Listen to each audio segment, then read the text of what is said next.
মুসাইলামাতুল কাযযাব নবুয়তির দাবি করেছে।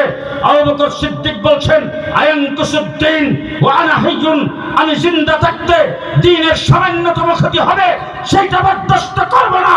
আজকে 1450 বছর ইমামে আজম আবু হানিফা জেলখানায় তার মৃত্যু হয়েছে। ইমাম বুখারীকে বুখারা থেকে বের করে দেওয়া হয়েছে। ইমাম আহমদ ইবনে হাম্বলকে দৈনিক 80 টাকা করে দুর্রা মারা হতো। ইমাম হযরত শাহ ওলিউল্লাহ তার হাতের আঙ্গুল কেটে দিয়েছেন। শাহ আব্দুল আজিজ মুহাদ্দিস দেহলভী ইংরেজ থেকে দেশকে আজাদ করার জন্য ফতোয়া দিয়েছেন। সৈয়দ আহমদ বেল্লভী শাহ ইসমাইল শহীদ বালাকোটের ময়দানে শাহাদাত বরণ করেছেন। 1857 সালে কাসেম নানতবীর বাহিনী হাফেজ জামিন শহীদ শাহাদাত বরণ করেছেন। আমার বাংলাদেশ হয়েছে তসলিমা নাসরিন কোরআনের বিরুদ্ধে কথা বলেছে, মোকাবেলা আমরা করেছি। হাইকোর্ট থেকে 2 জন বিচারপতি ফতোয়ার বিরুদ্ধে রায় দিয়েছে, মোকাবেলা আমরা করেছি। শাহবাগে নাস্তিক আর মুফতাদের একত্রিত হয়ে নবী আর আল্লাহর বিরুদ্ধে কথা বলেছে। আল্লাহ মুহাম্মদ শফির নেতৃত্বে শাপলা চত্বরে রক্ত আমরাই বিলিয়ে দিয়েছি।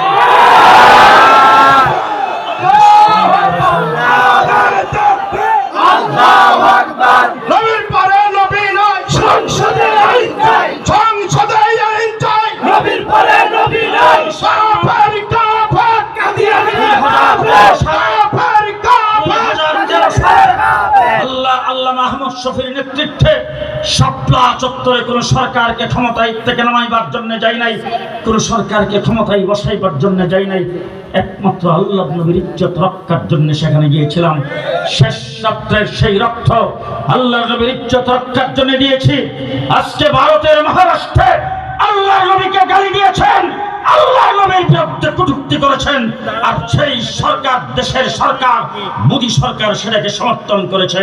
পরিষ্কার ভাষায় বলতে চাই, যদি ভারত সেই নবীকে যারা কটূক্তি করেছেন তার বিচার যদি না করে, তাকে গ্রেফতার করে যদি দৃষ্টান্তমূলক শাস্তির ব্যবস্থা না করে, বাংলাদেশের অন্তর্বর্তীকালীন সরকারকে বলবো নবী প্রেমিকদের সরকার হিসাবে ভারতের রাষ্ট্রদূতকে বাংলাদেশ থেকে বিদায় করে দিতে হবে।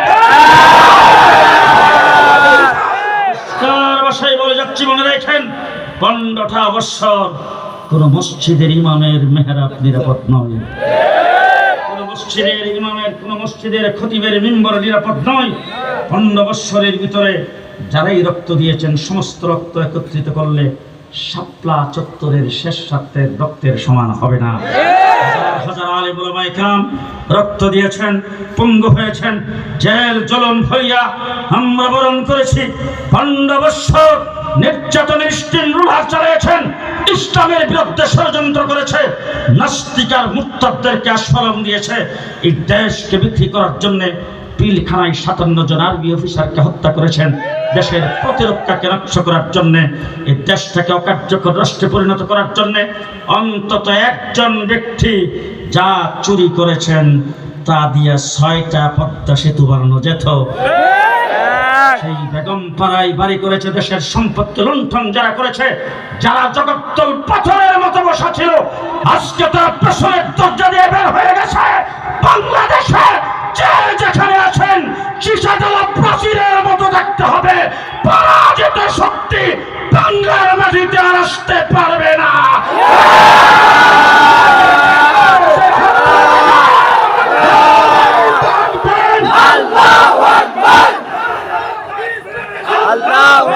আপনাদের সামনে যতদিন বাংলাদেশে বেঁচে থাকবো ইসলাম নিয়ে মুসলমান হয়ে বেঁচে থাকতে চাই। কে কে প্রস্তুত আছেন হাত তুলে দেখান। ইসলাম নিয়ে মুসলমান হয়ে বেঁচে থাকতে চাই। ভবিষ্যৎ সন্তানাদি আমাদের মুসলমান হবে।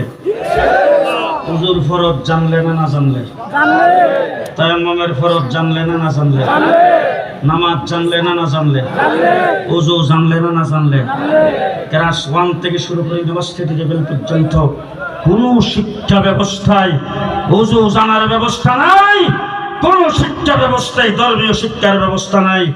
আমরা 15 বছর এটার জন্য লড়াই করেছি। আজকে বর্তমান অন্তর্বর্তীকালীন সরকারের কাছে দাবি জানিয়েছি, অতীতের শিক্ষা কারিকুলাম বাতিল ঘোষণা করে ইসলামের সাথে সাংঘর্ষিক শক্তিগুলোকে বাতিল করে ইসলাম সম্মত শিক্ষা ব্যবস্থা চালু করতে হবে। আলেম ওলামায়ে কেরামের সমন্বয়ে কমিশন গঠন করতে হবে। সেই কমিশন গঠন না করে যদি নাস্তিক আর মুরতাদদের দ্বারা গত সরকারের মতো আবার কমিশন গঠন করে ইসলাম বিরোধী শিক্ষানীতি বাংলাদেশে যদি চালু করতে চায়, বঙ্গোপসাগরে ডুবাইয়া দেওয়া হবে। নাসরুম মিনাল্লাহ ফাতহুন করিব ওয়া বাশশিরিল মুমিনিন। আসসালামু আলাইকুম ওয়া রাহমাতুল্লাহি ওয়া বারাকাতুহু। আলহামদুলিল্লাহ রাব্বিল আলামিন। ওয়া সলাতু ওয়াস সালামু আলা